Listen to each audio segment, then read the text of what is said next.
Hello दोस्तों, स्वागत है। वेलकम है आपका हमारे यूट्यूब चैनल में। कर्मचारियों पेंशन्स और फैमिली पेंशन्स के लिए मैं कई सारी बड़ी अपडेट्स लेकर आया हूं, जिनको जानना आप सभी के लिए बहुत ज़्यादा इम्पोर्टेंट है। इसके अलावा आपको कर्मचारियों पेंशन्स के लिए कई सारी बड़ी खबरें भी लेकर आया हूं, जिनमें आपके लिए जनवरी से आपको 2025 के डीए एरियर्स के बारे में पहले भी बता चुका हूं। साथ ही साथ डीए के कब अनाउंसमेंट होगी और कितने माह का आपको एरियर मिलेगा, इसके बारे में हम थोड़ी सी यहाँ पर बात करने वाले हैं। इसके अलावा आपको मैं बता दूं कि 8वें वेतन आयोग से रिलेटेड भी एक बड़ी अपडेट निकल कर आ रही है और 18 महीने एरियर्स के रिलेटेड भी यहाँ पर मैं एक बड़ी खबरें देने वाला हूँ। तो ये वीडियो बहुत ज़्यादा इंपॉर्टेंट आप सभी के लिए होने वाला है और इसके अलावा आपको इसमें कई सारी बड़ी खबरें देखने को मिलेगी, जिसमें एमएससीपी के नियमों में बदलाव को लेकर भी एक बड़ी खबर निकल कर आ रही है। आप सभी को पता है कि सिविल कर्मचारियों को 10, 20 और 30 साल में 3 एमएससीपी मिलती हैं, जबकि डिफेंस कर्मचारियों को 8, 16 और 24 साल में। इसमें डिमांड बड़ी निकल कर आ रही है कि अब इसमें 30 साल में 5 एमएससीपी कर दिए जाए, यानी कर्मचारियों को ज़्यादा प्रमोशन और ज़्यादा वेतन वृद्धि मिले। इसी रिगार्डिंग एक बड़ी अपडेट निकल कर आ रही है, जिसको हम आपको बताने वाले हैं। इसके अलावा 18 माह ईयर्स पर भी एक बड़ी खबर देने वाला हूं, इसलिए इस वीडियो को पूरा लास्ट से देखिएगा। और अगर चैनल पर पहली बार आए तो चैनल को फ्री में सब्सक्राइब जरूर करिएगा। सब्सक्राइब के ब्लैक बटन को प्रेस करके साथ ही साथ आप हमारे वीडियोस की लेटेस्ट इन्फॉर्मेशन के लिए आप घंटे के निशान को प्रेस करना बिल्कुल मत भूलेगा, यानी घंटे के निशान को दबाना बिल्कुल मत भूलेगा। तभी आपके पास हमारी वीडियोस की लेटेस्ट इन्फॉर्मेशन आ पाएगी और आप हमारी वीडियोस को इसी तरीके से आगे भी वॉच कर पाएंगे। इसके अलावा बहुत सारे पेंशनर्स ऐसे हैं जो उनको कोई उनके पेंशनरी बेनिफिट्स को रिलेटेड कोई डाउट रहता है, कोई समस्या रहता है या उनके एरियर्स वगैरह टाइम पर नहीं आते हैं, जिसके चलते उन्हें बहुत परेशानी का सामना करना पड़ता है। तो उसी के रिगार्डिंग बहुत सारे पेंशनर्स हमसे डायरेक्टली बात करना चाहते हैं या डायरेक्टली जुड़ना चाहते हैं। तो उसी के रिगार्डिंग है कि आप हमें ज्वाइन कर सकते हैं। पहले आपको सब्सक्राइब करना है, सब्सक्राइब करने के बाद में आपको वहां से फिर ब्लैक बटन जो है ज्वाइन बटन का, उस पर प्रेस करना है और मात्र 29 रुपये का पेमेंट करना है। और उसके बाद में आप हमारे प्रीमियम सब्सक्राइबर बन जाएंगे और आपको जो भी कमेंट करेंगे उस आप जो भी क्वेश्चंस होगा आपका कमेंट बॉक्स में लिखेंगे और विद इन 15 मिनट के अंदर आपको उसका सॉल्यूशन कर दिया जाएगा। तो वहां से आपकी सारी समस्या सॉल्व हो जाएगी। अब बात करते हैं पहली बड़ी खबर की, जो कि निकल कर आ रही है एमएससीपी के बदलाव को लेकर के। जी हाँ दोस्तों, अगली जानकारी मैं आपको देने वाला हूँ एमएससीपी के लेकर के, जिसमें जेसीएम यानी जॉइंट कंसल्टेटिव मशीनरी के सेक्रेटरी मिस्टर शिव गोपाल मिश्रा जी ने भारत सरकार को एक सुझाव दिया है कि जब 8वां वेतन आयोग लागू हो तो एमएससीपी यानी कि मॉडिफाइड एश्योर्ड करियर प्रोग्रेशन के नियमों में बदलाव किया जाना चाहिए। अभी हाल में ही वर्तमान में जो सिविल कर्मचारी हैं उनको 10, 20 और 30 साल में 3 एमएससीपी का प्रावधान है, जबकि डिफेंस कर्मचारियों को 8, 16 और 24 साल में 3 एमएससीपी मिलती हैं। लेकिन अब मांग यह है कि इसे बढ़ाकर 30 साल में 5 एमएससीपी कर दिया जाए, यानी कर्मचारियों को ज़्यादा प्रमोशन और ज़्यादा वेतन वृद्धि मिलनी चाहिए। इसके अलावा जो 2006 के पहले के पेंशनर्स को भी एमएससीपी का लाभ दिया जाना चाहिए, यह भी एक मांग है। दोस्तों, यह बदलाव कर्मचारियों के लिए बहुत ज़्यादा फायदेमंद होगा। इसके बारे में आप हमें कमेंट करके जरूर बताएगा कि क्या एमएससीपी को 30 साल में 5 एमएससीपी किया जाए और 2000, क्योंकि आप सभी को पता है कि अभी जो सिविल कर्मचारी हैं उनको 10, 20 और 30 साल में 3 एमएससीपी मिलती है, वहीं जबकि डिफेंस कर्मचारियों को 8, 16 और 24 साल में 3 एमएससीपी मिलती है। वहीं 2006 से पहले के जो पेंशनर्स हैं उन्हें एमएससीपी का लाभ नहीं मिलता है। तो 8वें वेतन आयोग में ये दिया जाए कि सभी कर्मचारियों और पेंशनर्स को वहां पर उसी हिसाब से 30 साल में 5 अलग-अलग एमएससीपी मिलनी चाहिए, जिससे कि वहाँ पर अब ज़्यादा एमएससीपी मिलने से कर्मचारियों की सैलरियों में ज़्यादा वहाँ पर बढ़ोतरी देखने को मिले। अब बात करते हैं दूसरी बड़ी खबर की, 18 माह डीए एरियर्स पर। आप सभी को पता है कि 18 माह का एरियर मिलने की अब जो है संभावना आगे आने वाले दिनों में फिर से बढ़ रही है। आपको जानकारी के लिए बता दूं कि 1 जून 2020 से 30 जून 2021 तक का महंगाई भत्ता यानी महंगाई राहत फ्रीज कर दिया गया था। ऐसे में यूनियंस ने इसको बहाली करने की फिर से मांग की है। दोस्तों, यह आज की सभी जानकारियां जो हैं मैं आपको बहुत इंपॉर्टेंट दे रहा हूं, इसलिए बहुत ध्यान से देखिएगा।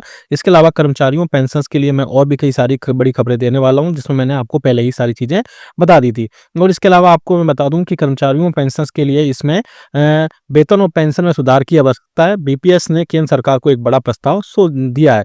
बीपीएस में बता दूंगा आपकी भारतीय मजदूर संघ है, जो कि कर्मचारियों और पेंशनर्स के लिए टाइम टू टाइम कई सारी चीजें पर सरकार को उन्होंने एक मेमोरेंडम भेजा, जिसमें 10 वर्षीय वेतन आयोग चक्र और वास्तविक वेतन पेंशन पर प्रभाव पड़ेगा। उसी के चलते बहुत सारी न्यूज़ और इन्फॉर्मेशन अब यहाँ पर आ रही हैं।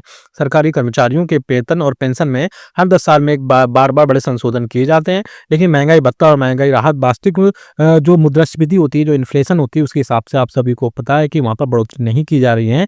इससे कर्मचारियों की वो और पेंशनभोगियों की जो परचेसिंग पावर वो घटती जा रही है, जिससे हर वेतन आयोग में एक बड़ा सुधार करना अनिवार्य हो जाता है।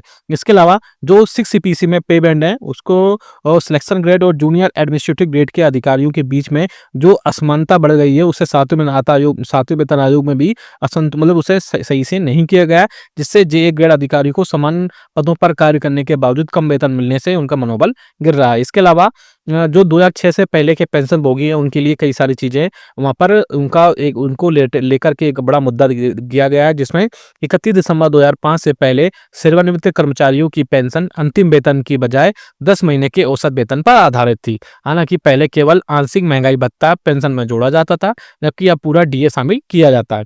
33 साल से कम सेवा के लिए पेंशन में कटौती की जाती है, जिससे 20 और बाद में 10 वर्ष कर दिया गया था। इससे उनकी प्रभाव ये पड़ा कि जो 2006 से पहले रिटायरमेंट कर्मचारी हुए, तो समान पदों पर कार्यरत नए सेवानिवृत्त कर्मचारियों की तुलना में अब कम पेंशन पा रहे हैं। ऐसे में उन पर बहुत सारी चीज़ों पर बोझ पड़ रहा है, और जिसके चलते कर्मचारियों और पेंशनर्स को उनको वहाँ पर सारी चीज़ें ऐड करनी चाहिए। जिसमें बीपीएस की मांग है कि 8वें वेतन आयोग को रेडी कर उनको पुनरीक्षण करना चाहिए। साथ ही साथ एक समान पेंशन फॉर्मूला लागू किया जाना चाहिए, जिससे कि किसी भी कर्मचारी या पेंशनर्स को वहाँ पर कोई भी नुकसान ना हो, या जिससे पिछली तारीख से सुधार लागू किए जाए, ना कि केवल नए सेवानिवृत्त कर्मचारियों के लिए। उससे भी काफ़ी ज़्यादा वहाँ चीज़ें देखने को मिलेगी। इसके अलावा वहाँ पर कई सारी चीज़ें, और जो 2004 के पहले कर्मचारी और पेंशन रिटायरमेंट हुए, उनको ये चाहिए कि पेंशन में कम से कम 8वें वेतन आयोग के औसत वेतन का कम से कम 65% वहाँ पर पेंशन मिलनी चाहिए, और पारिवारिक पेंशन को 45% तक बढ़ाया जाए। यानी उनके अकॉर्डिंग कि जो आपकी पेंशन है, उसको 65% तक बढ़ाया जाना चाहिए, और फैमिली पेंशन को 45% तक बढ़ोतरी की जानी चाहिए, और उम्र के हिसाब से भी उनको अतिरिक्त पेंशन दी जानी चाहिए। जैसे कि 65 वर्ष में 5%, 70 वर्ष में 10%, 75 वर्ष में 15%, 80 वर्ष में 20%, 85 वर्ष में 30%, 90 वर्ष में 40%, 95 वर्ष में 50%, और 100 वर्ष में 100% उनकी पूरी पेंशन वहाँ पर उनको प्रोवाइड करा देने चाहिए। तो ये बहुत अच्छा प्रपोजल गया हुआ है इसमें बीपीएस की तरफ से।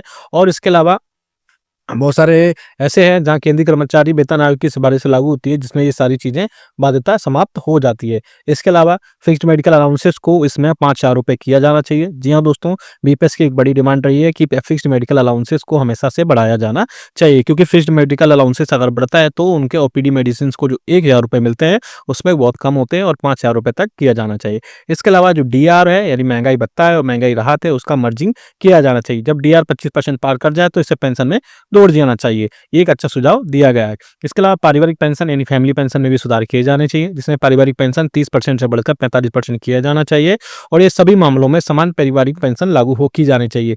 साथ ही साथ इसमें पेंशन में जो महंगाई भत्ता जब 25% कंप्लीट हो जाए, तो उसको डीए और डीआर में मर्ज कर देना चाहिए पेंशन में। उससे कई सारी चीजों पर वहां पर लागू होंगी। इससे सरकारी कर्मचारियों और पेंशन भोगियों को एक न्याय संगत और टिकाऊ पेंशन पिलाने की आवश्यक है।